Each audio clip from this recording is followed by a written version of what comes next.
All right, so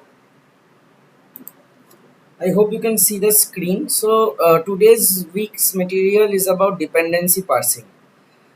So before going into the exercise, I just want to give a high level intuition into what we actually do for dependency parsing. So as you know, in the materials that you have, there are broadly two different methods that have been talked about. One is this arc-eager parsing, which is a transition based parsing. So you perform each transition one by one and you do the parsing in that manner, and the other is the maximum spanning tree based parsing. So the idea is that in these are basically based on machine learning problems. So ideally you will have a gold standard corpus or like a gold standard parts tree, sort of like that. And during testing you have to learn some weights during training time, and during testing time we will use those weights for classifying. But before going into that, before going into the training part, we need to understand how the parsing works uh, before we go into the training and testing part. All right. So let us begin and then we can get an idea of how things go. So the first question is based on Archieger parsing, and it said that this is a parse tree which has been given to you. So some method of parsing has led to this parse tree. Now the question is that what are the sequence of actions or the sequence of transitions that you take for completing this parse. Now, as you know, from every position we can take four moves, which is left arc, right arc, shift, and reduce. Now, the idea is that in the gold standard, you will have relations between the different words. So, in the question, you will either be given the entire parse tree like this, or you might be given that, say, there is a relation between he and sent, there's a relation between sent and her, and so on. Now, the very simplistic idea is that when you see, okay, wait. So before we get to that, as you know, in arc-eager parsing, we have these two things. One is the stack, and the other is the buffer. So initially, we start with the root in the stack. You may see some versions where the root is not there at all. So we start with an empty stack in those cases, like probably in the lecture materials, the example that you have over there, we do not have the root. But even if you have the root, we start with the root on the stack, and in the buffer, the entire sequence is kept. Now, thing to note is that there might be multiple parse trees for the same sequence based on. Okay, Jyoti, could you please mute yourself? That would be good. Okay, so you can have multiple parse trees, but here the idea is that you have two parse.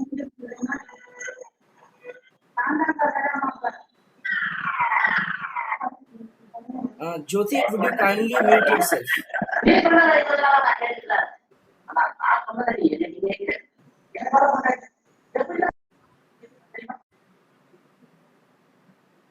All right.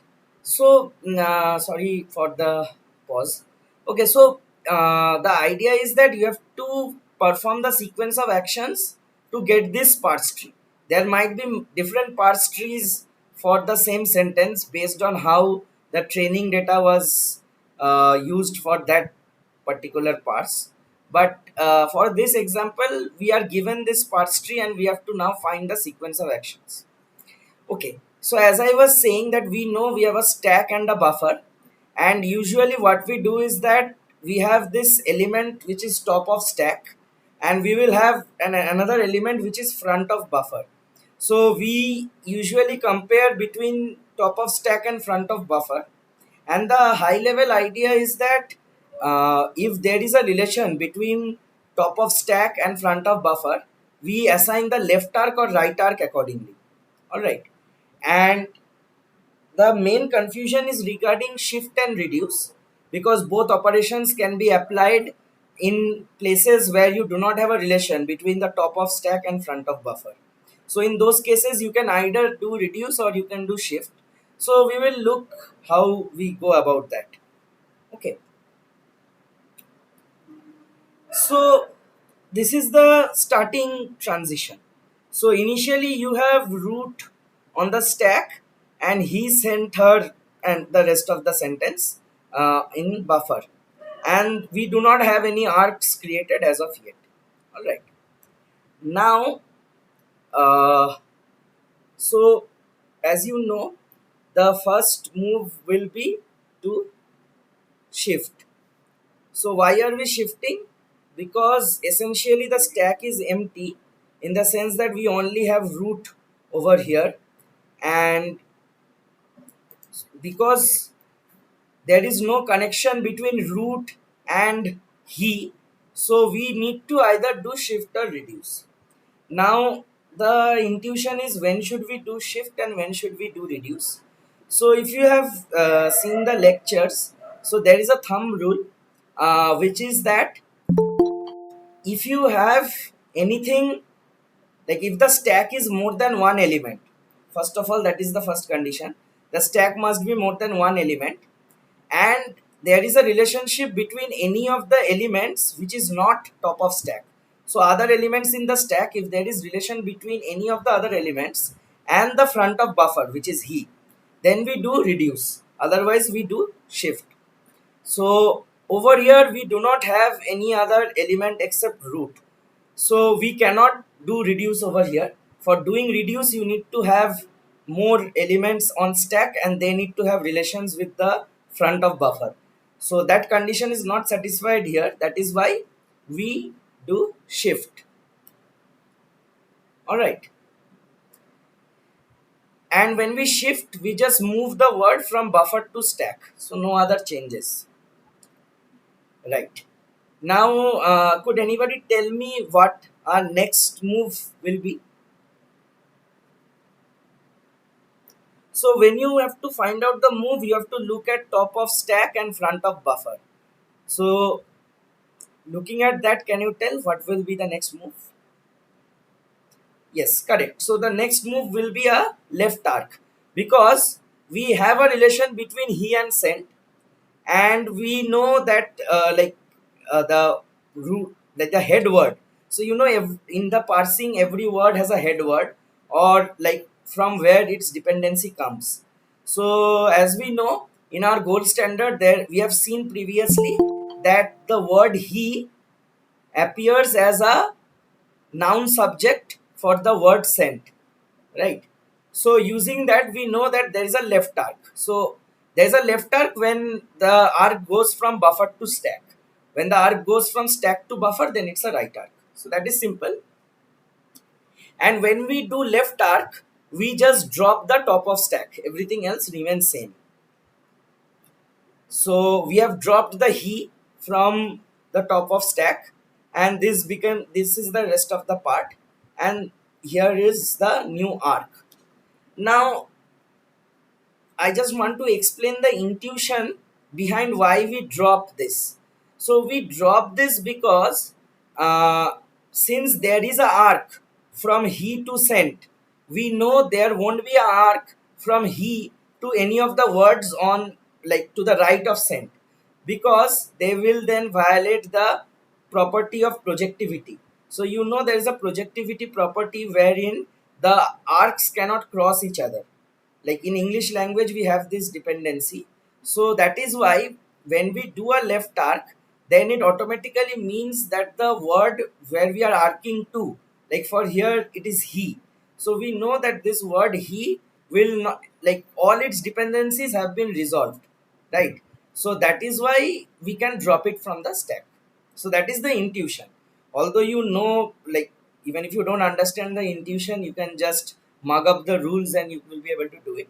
But it's better to understand why in some cases we are removing the stack and in why in some cases we are pushing onto the stack. So the intuition is that we use the stack only when we know that the element we are pushing onto the stack can have a future dependency. So we need to store it in the stack, sort of. But when we do a left arc, that means all its dependencies are solved. That is why we drop it from the stack. Alright, so now we have this font. Root, center, so on. So can anybody tell me what the next transition will be? So you have to look at top of stack and front of buffer. Correct. So the next transition is a right arc, because as you can see there is this change. And as you know, when we no not shift, we will do a right arc over here, because there is a relation between root and cent. Okay, so we have done a right arc, and again I'll explain the intuition. So when we do a right arc, we move the word from front of buffer to top of stack, right? And we add the arc. So the idea is that we are moving this into the top of stack, because this can have dependencies in with those things in the buffer.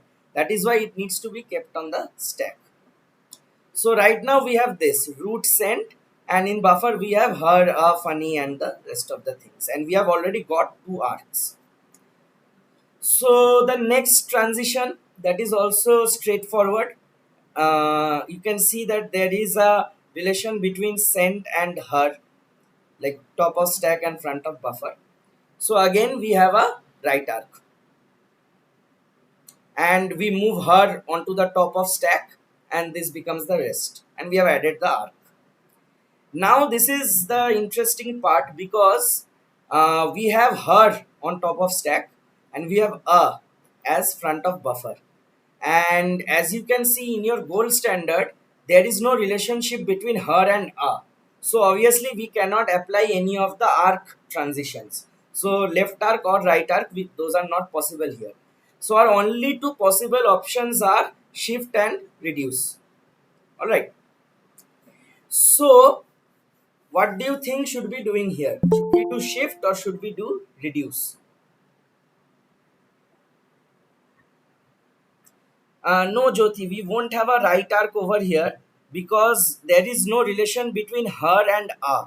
We can only do a right arc when there is a relation between top of stack and front of buffer. So we cannot do right arc over here. So yeah, so the confusion is between shift and reduce. So ideally you can apply any operation, but as we have seen, there is a rule of thumb. So let me discuss that rule of thumb again. So the idea is, when you have multiple elements on the stack, so you will only think of shift and reduce when the top of stack has no relation with front of buffer. So we know there is no relation between her and a. Now you have to look at other words in the stack, all the other words. And if there is any word in the stack with which you have a relation with the front of buffer, only front of buffer, you have to keep this in mind. So you will have to look at relationship between all other words in the stack except top of stack. So you have to look at root and cent, and you have to look at front of buffer, only front of buffer. So if there is a relation between them, then we will do reduce. If there is no relation, then we will do shift. So as you can see, in your gold standard, there is no relation between root and a. There is also no relation between cent and a. So there are no relations over here. That is why we have to shift, actually. So before I continue with the rest of the problem, uh, did you understand this part, like when we are doing shift and when we are doing reduce? So later in this problem only we will come across configurations where you have to do reduce, so then you can understand. But here I took this example to explain that, so I'll just do that once more. You have to look at relationships between all the other words in the stack and the front of buffer. If there is any relation, then you do reduce. If there is no relation, then you do shift. What is relation? Relation is meant by these gold standard arcs, which you know. All right. So here we have done shift, and by shifting we have put on the stack, and then the rest part comes here. Again, we don't have a relation between and funny, so our only options here are shift or reduce. What should we be doing here?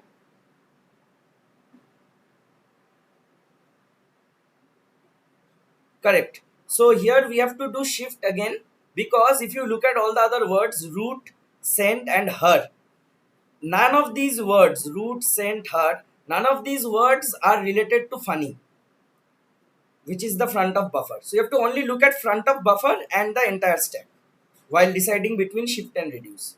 So there is no relation, hence we again have to do shift. So the stack now becomes root, sent, her, funny, and the buffer becomes meme today. Alright. Now the idea is that we have to look at funny and meme. So as you can see, there is a relation between funny and meme. So definitely what we'll do over here is left arc. So we have done left arc. So there is this arc from meme to funny, and because we have done left arc, funny has dropped out of the stack. Okay. Now we have and meme. Again, there is a relation between and meme from the gold standard. So that is why again here we will do left arc. Now we have her and we have meme. Alright. Now tell me what should be our next operation. So as you know, there is no relation between her and meme. So our only options are shift or reduce. So what should we be doing here?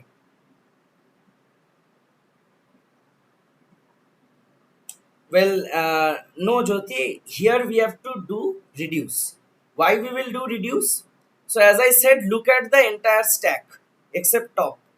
So we have root and sent, and look at front of buffer, which is meme. So is there any relation between these words and meme? Yes, there is a relation.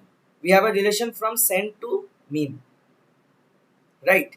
So that is why here we won't do shift. There is a relation between sent and meme.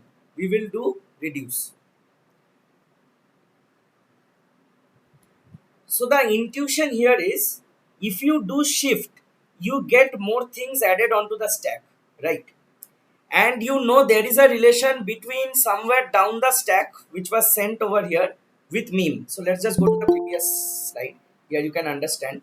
So we know there is a relation between sent and meme. So if we keep shifting, if we shift meme onto the stack over here, it will be difficult for us to get that relation. That is why the rule of thumb, that if there is a relation between anything in the stack with the front of buffer, we do reduce. If there is no relation, then only we will do shift, because we have to capture all the relations. So if you just do shift over here, you will see that it will become impossible for you to create that arc from send to meme. And we know that there is a relation between send to meme. That is why in this case, we have to do reduce. So briefly once more, when you will look at top of stack and front of buffer, if there is relation between them, you assign left arc or right arc. That is straightforward. If there is no relation, your options are shift or reduce. So you will look at the rest of the stack and the front of the buffer. If there are relations between rest of stack and front of buffer, we do reduce, because we want to capture those relations. If there are no relations, then we do shift. So in this case, there is a relation from send to meme, and we do reduce. Alright. So now we are over here. Root, sent, meme today. So there, now we have to check between sent and meme. So there is a right arc between sent and meme. That is quite evident. So we have done right arc. And finally, we have meme and today. Again, meme and today. Is there a relation between meme and today? No. So we have to either do shift or we have to do reduce. What will we do over here? Yes, correct. We will do reduce, because there is a relation between sent and today. No, you can't do left arc right now because there is no relation between meme and today. So you have to get the sent to the top of stack before you do that relation. That is why right now at this point we will do reduce, because there is a relation between sent and today. So we have done reduce, the meme has popped out of the stack, and finally we have sent and today, over which we can apply right arc. And then you see at the moment you apply right arc, the buffer becomes empty. So as you know, the buffer becoming empty is our termination configuration. And as on the right you can see that we have got all the arcs which are necessary. All right, so high level, at the high level, once again, what are we doing? We have this gold standard parses or the gold standard relations which we have seen. When now given a sentence, we have to find out the sequence of transitions. We start with the initial configuration, that is either empty, or if you have a root, then root on stack. And buffer contains all the words. The arcs are empty. And you continuously apply one among the four operations which are left arc, right arc, shift and reduce. Now the idea is, if there is a relation between top of stack and front of buffer, we apply left arc or right arc accordingly. If there is no relation, then our only options are shift or reduce. So we look at the rest of the stack, and if there is a relation from any element inside the stack with the front of buffer, then we will do reduce. If there are no such relations, we will do shift. So this is the algorithm, you can say, and you will understand that everything is geared towards this intuition that we have to draw all the arcs. So that is why in those situations we do shift versus reduce and so on. All right, so this is the,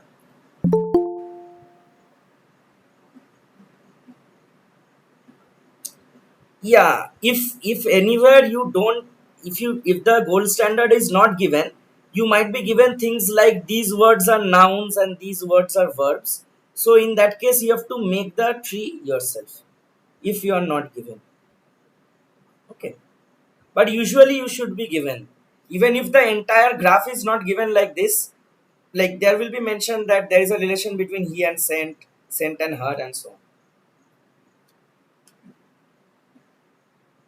Okay, so let's go to the next question. So this question which we did right now, this did not involve any training or prediction. This is just the idea of how shift reduce parser works. uh, Okay, you have some doubts regarding some question 5 in your assignment. I'll have a look at that later. So let me just cover what I'm trying to cover. If your doubts get resolved within that, good. Otherwise, I'll have a look after the session. Okay. So yeah, like today's session is a bit heavy in the sense that individual problems will take quite some time, and there is also this idea of having to understand the intuitions and not just the rules and the steps we are taking. So I hope the intuitions of the first part are clear, where we do what. Now this is a problem which is also on architecture parsing, but here you have to do the training part. All right, so how do we do training? So as you know, you have been like there is this feature based transition parsing. So what are these features and all? Let us have a look. So firstly, you know that we can define a configuration. What is a configuration? That is basically the status of the stack and the status of the buffer. So you have a stack and buffer, and your configuration basically denotes what you have on the stack and what you have on the buffer. And the features are based on the configuration. So a feature is like a function. It maps a configuration to a vector. What is the vector? They are usually 0, 1 vectors which indicate that some property is being satisfied or not. Like the classic understanding of features in NLP. All right. So that might be a bit difficult to grasp at first, so we will go one by one, we'll go step by step over the entire problem so that you get that. Okay, so in this question you have been given a sentence: Alice met Bob in Houston. You have been told that Alice, Bob and Houston, they are nouns, met is a verb, and in is a preposition, and you have been given this parse tree. You might not be given the parse tree. In that case you have to draw the parse tree yourself. Now there can be multiple parse trees for the same sentence, and that is why if the question is asked like that, that you draw the parse tree yourself and then do, then you can assume that there will be some differences in answer based on what you take as the initial parse tree. But if you are given the parse tree, then there is no more ambiguity. The idea is that this is a gold standard example. So this parse tree is actually given to you. This is in the gold standard. You know that for the sentence Alice met Bob in Houston, the parse tree looks like this. But now you have to learn the different weights and features so that we can create the parse tree for a new sentence, which is testing time. Alright, so how do we learn or how do we train on this? So you know there are these 6 features which have been given to you. The features are defined on the configuration or the status of stack and buffer. So TOS means top of stack and FOB means front of buffer. Okay, some cases you may also see the terminology top of buffer, means the same thing.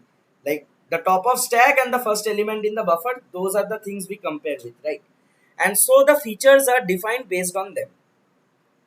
Like this is a feature that if you have a configuration where the top of stack is noun and the front of buffer is verb, then the second feature will be 1, otherwise it will be 0, and so on for the other examples. So you have 6 individual features and you have this you have 4 operations: left arc, right arc, shift and reduce. So the weight vector, like you know that there is a weight which is initialized to something and the weight gets changed or trained as we parse through this example whose gold standard is known to us. All right, so what do we do? They have said that initialize weights of all features to 5 except right arc, which will be given 6. So before going into anything else, let us look at what we have. So this is our initial configuration. The stack is empty. The buffer contains all the words. You don't have any arcs at the moment. And the weight that you start off with, the initial, like it's written current weight, but basically this is the initial step. So the initial weights are like this. So you have 6 features and you have 4 operations. So it will be overall a 4 into 6, which is a 24 dimension vector. And what will be the individual values in the vector? So as you have been told that everything will be 5 except right arc, which will be 6. So here I have just demarcated them and shown like left arc, right arc, reduce and shift. From the next slides onwards you won't see this. So basically we are grouping 6 features of each operation together. So the left arc is this, right arc is this, reduce is this, shift is this. Now we have to train or we have to update the weights based on this gold standard example. How do we do it? All right. So the idea is that at every step you will have a gold standard transition, right? So you know this is the parse tree. You know what would be the transition here. You will solve it in the very same way you solved the last problem, right? So in the previous problem we did not have weights and all. We just had the tree and we had this and we were doing the transitions. Over here also you have to do that part. Fine. And that will give you the gold standard or the optimal transition. That does not have anything to do with the weights. But what do we have to do with the weights? So using the weights and the features, we can get what will be our predicted transition. and if both of them match, that means our weight vector is good enough because it is predicting the right thing. No change will be made. If you see that your optimal transition or the gold standard transition is not same as what your model is predicting, then that means your weights need to be updated or changed, and there we will apply such an operation. How we will do that? Let's see step by step. So this is your initial setup. You have the stack empty, all words in the buffer, and this is the weight vector. How do we do this? Well, first you have to calculate the feature vector. What is a feature vector? So feature vector is basically this fc of LA, fc comma LA. This is basically like a function which takes a configuration and an action and returns a vector for that. So basically that indicates which feature is activated and which are not. How do we build these vectors? Very simple. As you know, we this first six elements are left arc, then right arc, then reduce, and then shift. Very well. So when we have the action as LA, everything else will be 0. So you can blindly put down 0 in all the other parts. And you have to just look at the part which concerns left arc. So those are these 6 values which correspond to these 6 features. Now you look, your configuration is C0. From the configuration C0, which of these features are applicable? Can anybody tell me which feature is applicable at this configuration C0?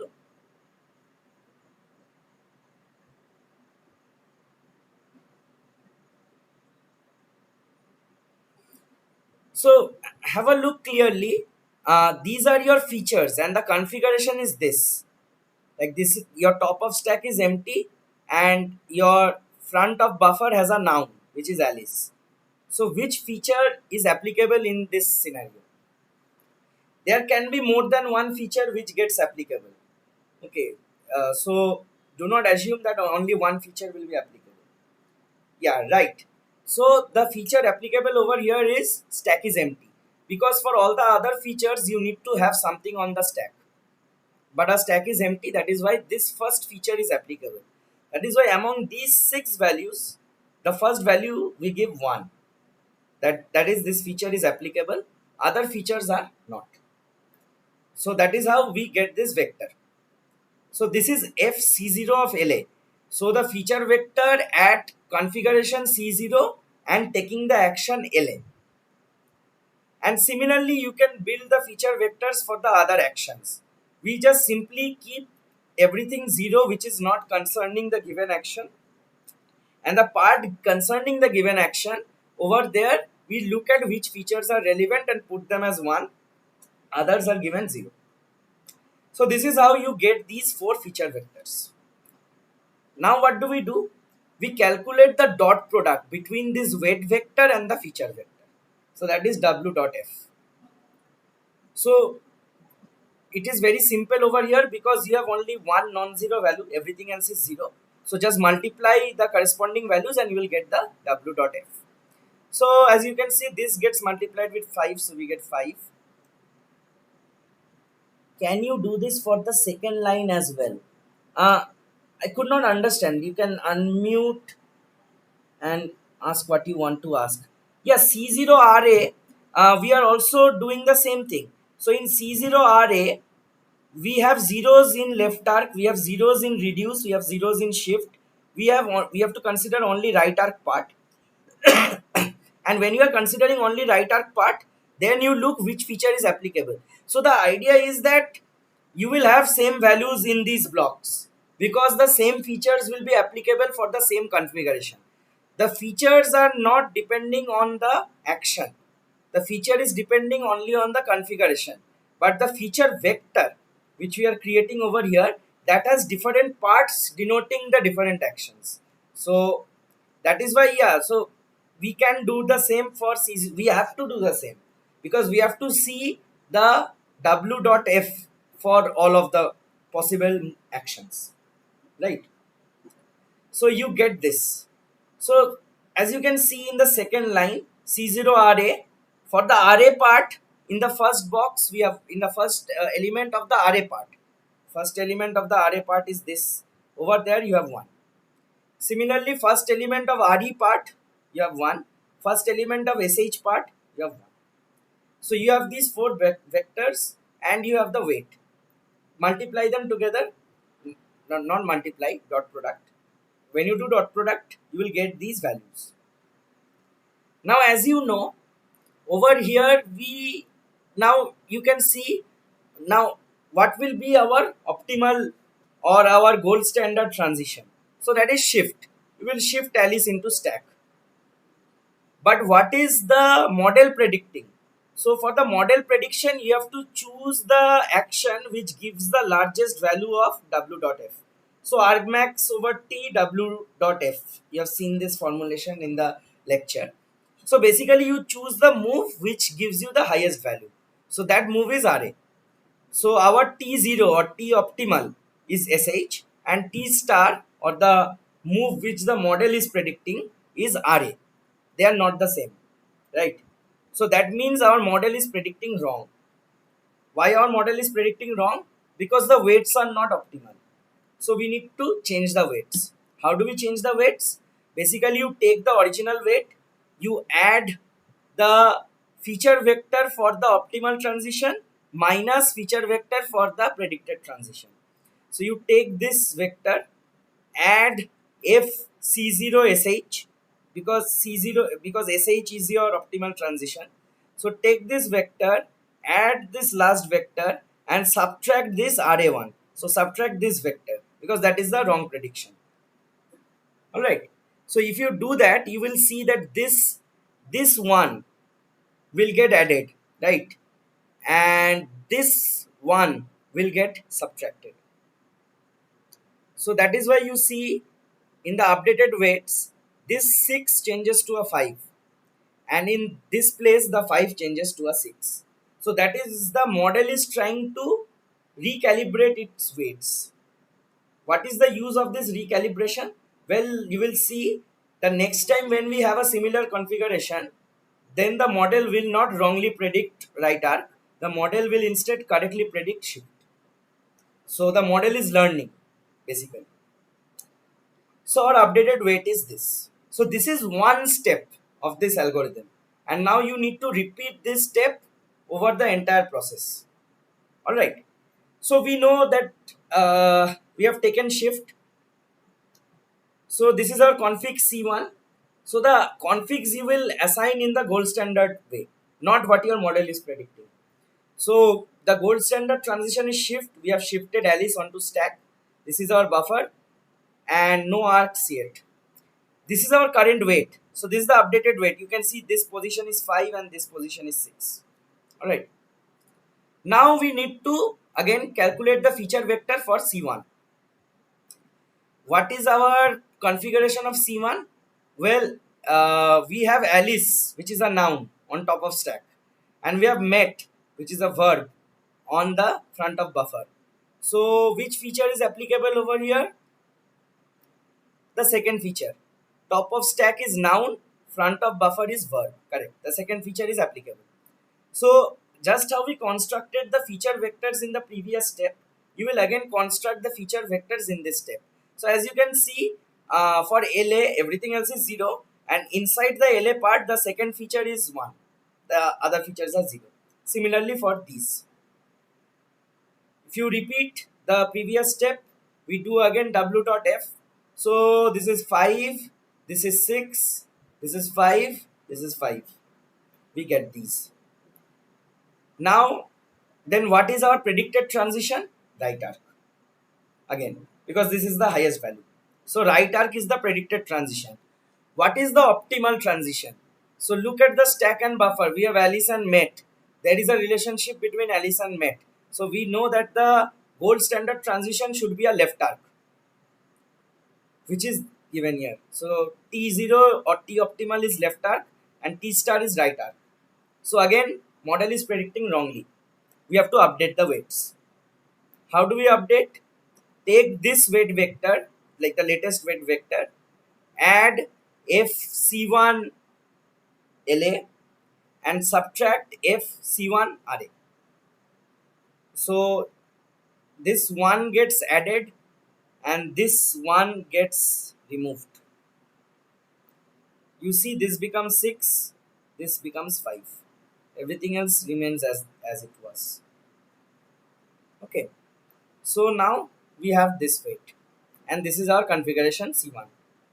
So I'll now quickly walk through the rest of the steps. I guess you're getting an idea because in this one there is nothing much tricky. You have to just mechanically follow the steps. If you see that your T0 and T star are different, you will update the weight. If they are the same, you won't do anything. The weights will remain the same. Okay. So next step, we have drawn this arc, the left arc from Met to Alice, and our stack becomes empty. We have in buffer these things, and our weight vector is this. Now the feature vectors. What feature is applicable over here? Again, only the first feature because our stack is empty. So we construct the feature vectors similarly as before. But the interesting thing over here is, okay, so you are asking how are we choosing T0? So T0 is basically what will be the gold standard transition. So suppose you did not have all these weights and training and all this. So how we did the previous problem, in the similar way you have to keep on doing. So you have to do the actual parsing and that is your gold standard.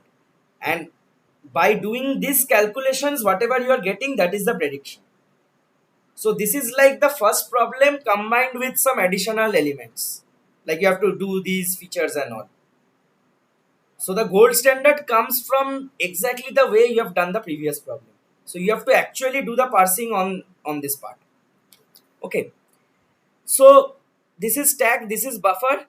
We have made the feature vectors. We know that the gold standard transition over here is shift. We will shift mate into the stack. Okay. But you will see an interesting thing over here. Now the model is not wrongly predicting RA. The model is correctly predicting shift to be the transition. How is it correctly predicting this? Because if you remember in the first step, it had wrongly predicted right arc for shift. And then it was made to change. The weights were changed accordingly. Now the changed weights, they reflect a more correct scenario of what should be done. That is why in this case, when you do the calculation, because the weights have changed, that is why you see here now, especially this part, this has become 5 and this has become 6. And that is making the difference over here. And that is why now, in the very first step, which was from configuration C0, we had seen that the model had made a mistake. This time the model is not making the mistake. It is correctly predicting SH as the transition. And so the updated weight unchanged. So we do not change the weight remains as it is. And like the move that we have taken was shift. Alright. So this is now your current configuration. Met Bob in Houston. So again, we have the weights over here. We construct the feature vectors. Which feature is applicable? You just look over here. So this is a verb, this is a noun. So top of stack is verb, front of buffer is noun. So the third feature is applicable. And we create the feature vectors accordingly. We calculate the weights and the optimal transition over here. What is the optimal transition? We have Met over here and Bob here. We see that there is a gold standard relation between Met and Bob. So we know there will be a right arc. So optimal is right arc. Predicted is also right arc. So no change. And when we do right arc, what happens? This one goes into the stack. And we have added that arc over here. Alright. So now this is your configuration. Top of stack is a noun. Front of buffer is a preposition. The sixth feature will be applicable, right? So that is how we create the feature vectors again. We again do w.f. Now, what is our optimal transition? You have to think about that. So Bob and in. There is no relation between Bob and in. So either shift or reduce. What will we do over here? We check the rest of the stack. Does any element have a relation with in? Yes. Mate is related to in. So that is why we won't do shift, we will do reduce. So our optimal transition is reduce. And our updated weight changes to this basically. So you will see like over here, this one becomes 6 and this one becomes 5. So that is the change. So the change is straightforward. W plus f of configuration and the f of configuration and T0 minus f of configuration and T star. So add the correct feature vector and subtract the wrongly predicted feature vector. That is how we update the weights. So the weights have changed over here and we have applied reduce. So Bob drops out of the stack and we now have this configuration C5. So we have met and in Houston. Okay. The weights are like this. Again, which feature is applicable? Met is a verb, in is a preposition. So fourth feature is applicable. Right. We construct the feature vectors again and we calculate w dot f. So that gives RA to be the predicted transition. What is the gold standard transition? So you have met and in, there is a relation, so it is a right arc. So T0 is also right arc, T star is also right arc. And the updated weight, no change. Finally, so we have added this met to in over there. And now the stack looks like this. The buffer looks like this. The feature applicable is top of stack is preposition, front of buffer is noun. So the fifth feature is applicable.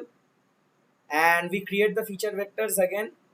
Our optimal transition is in and Houston. So there is a relation between in and Houston, and thus there is a right arc.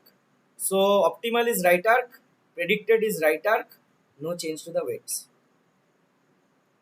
You apply this and you get the final arc. Your buffer becomes empty, and we come to the end of the training phase. And this is the trained weight.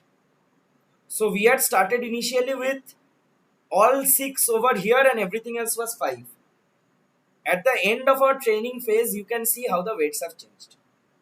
So any problem on this part will basically be like this. You have to do the training, and then like an additional question might be to do the prediction. So when you do prediction, that time nothing optimal, you just have to do this process that we were doing during training, but you just take the model's prediction and take that as the correct transition.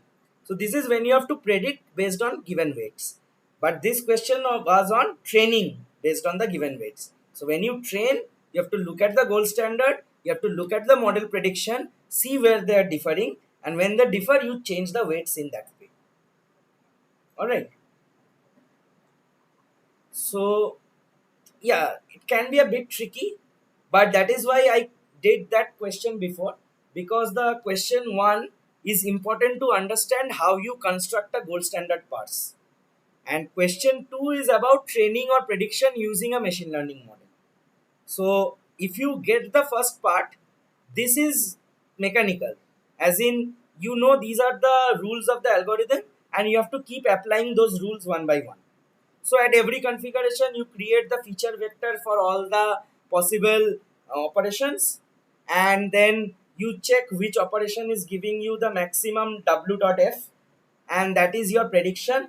You check what is your gold standard based on the process you have followed in the previous question as well, and then you update the weights. So in this question, you are doing two things parallelly. You are doing the gold standard parse, as well you are checking model predictions and updating the weights according to the gold standard. So this question 2 is like whatever you did in question 1, that is also part of this question. You have to get that part right, and apart from that, you have to get this thing right also about updating the weights. Okay. So because we are a bit short on time, I'll cover the last question, and then maybe I can have some like a little time look at the doubts. So this is based on, so as I said when I started today's session, that you have broadly two methods over here. One is this transition based architecture parsing, which we did. So we did one example where we actually did the parsing, and in the other example where we did the training part. So there is another process of doing parsing, which is the maximum spanning tree. Okay, so now this is a simplistic question. You have been given this sentence: Einstein played violin, and there is a root, and these weights are given to you. Okay, so in any other question, you might be asked to train the weights. Although I think that topic is a bit advanced, that might not be coming. Like that is quite advanced. So you just need to know how to create the maximum spanning tree. Okay, and these weights will be given to you uh, for these type of questions.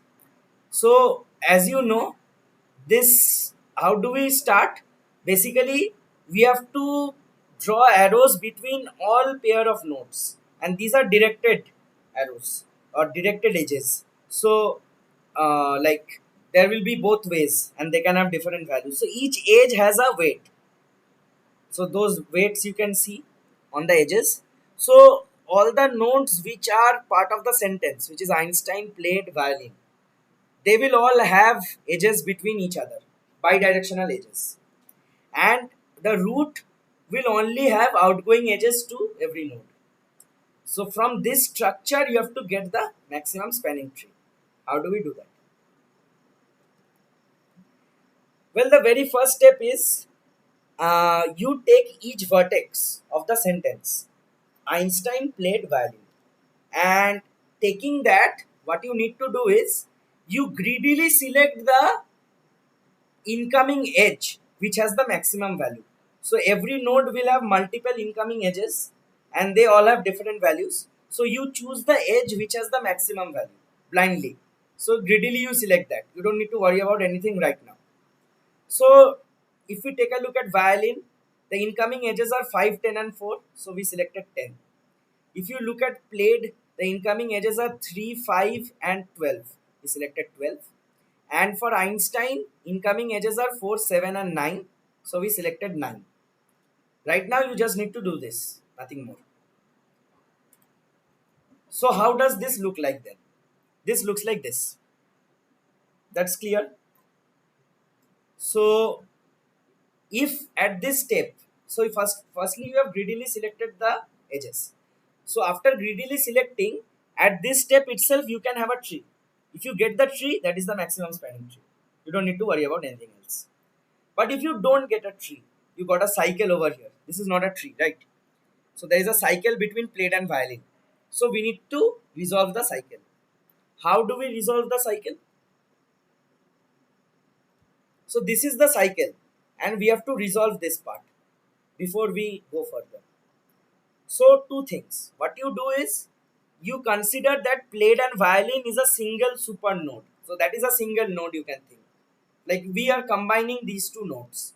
So the moment we combine them, we have to redraw the edges that were coming into them. So now both of them are together one single node. So we have to select one single incoming edge into this pair of nodes. How do we select that? Sorry, firstly we look at the outgoing. So we see that there is, for outgoing, you know that this is a pair of words and they have edges to all other words. Now in this case we have only one single word left, which is Einstein. You might have more words also. So in that case you will repeat the same procedure for all the things. What do we do here? We look at the outgoing edges from this set. So we have grouped plate and violin together.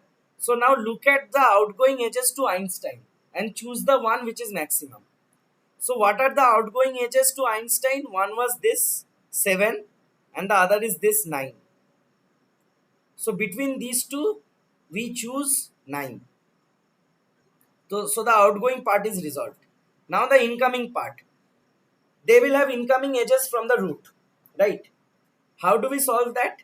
Well, the idea is you need to take, so you need to take the possible paths of going via these pair of nodes. So one path can be root, plate, violin. and the other path is root violin played. So you have two paths. You have to choose the path which gives you greater value. So root played violin, that is 13, 3 plus 10. And root violin played, that is 5 plus 12, which is 17. So this is greater. So we choose those. So these are our incoming edges, basically. So this is the incoming edge and this is the edge inside, which has to be followed naturally. If you choose this edge to connect to the pair internally, you have to use this. If you had chosen the first one, uh, just a moment. So my net got disconnected. Uh, I hope you can still hear me. Like we have a power cut. Sorry. Yeah. So right now we are over here and we are taking this one. So you have to complete the path from outside and inside as well. Inside, I mean, like we have taken this pair together, right?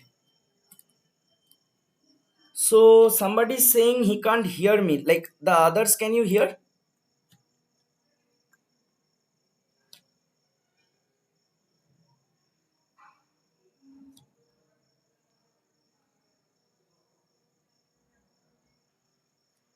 Okay, just 1 minute.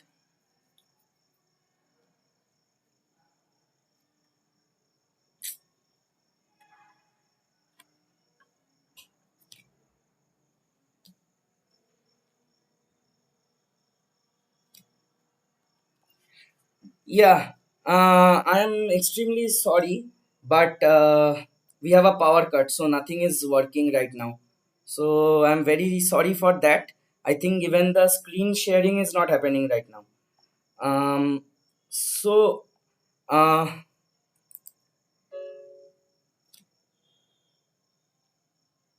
yeah, I'm just like wherever I was, I'm just completing that. Like it's almost over. So yeah, the idea is that where we had come to at the end, that was actually the end of the problem, because we have chosen the correct arcs, and I'll just show you like this. I'm very sorry for this crude way of doing things, but right now I don't have any other option. So can you see the screen like in a crude way also? Can you see what is on the screen, right? So you can see this part. Correct. So we had come over here. As you can see, we have chosen this 512 route and we are not taking the 310 route. So we have to complete a route from outs, like route, by route I mean ROUT route, or a path. You have to complete a path from outside to the inside also. So we have seen the two options where root played violin, which is 13, and root violin played, which is 17. So we choose root violin played. So now you see the things which are marked in red. The things which are marked in red are the ones we have taken as optimum at this point.